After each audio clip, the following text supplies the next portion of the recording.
We are on to quiz number 3.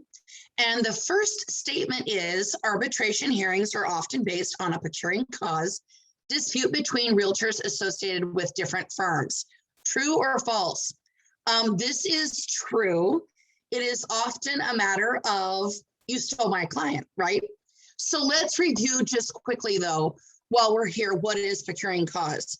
Procuring cause by definition is an uninterrupted chain of events that resulted in a sale.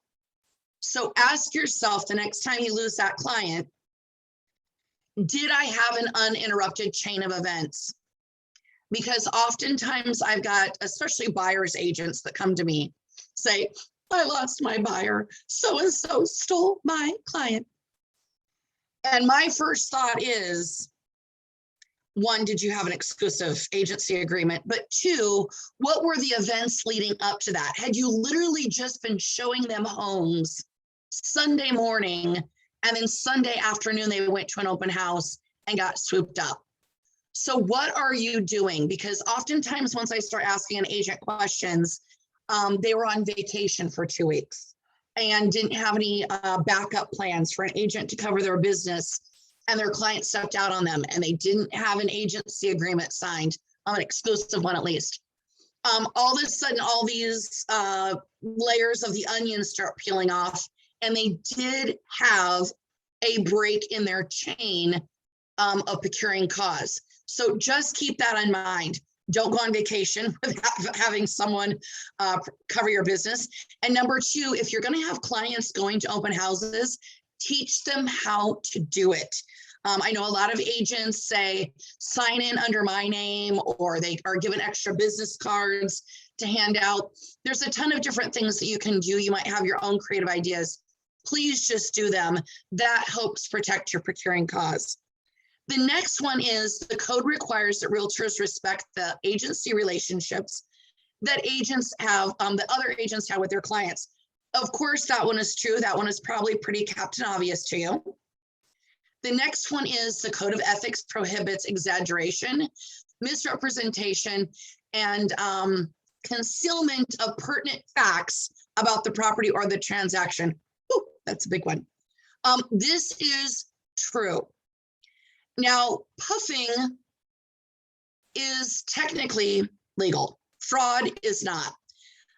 So just be careful that next time you want to put number 1 agent south of Grand neighborhood, or something like that.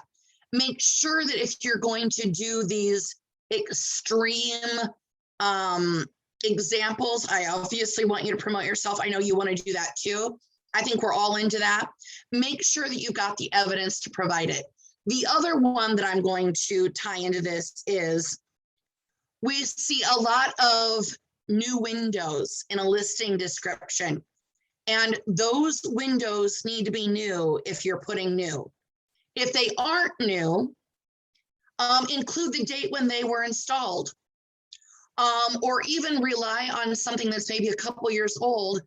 Can you use the word newer? But I think dates with these updates can be very, very helpful. But that's one that I know a lot of agents have misstepped on. Make sure that you're clear. New is new in a description.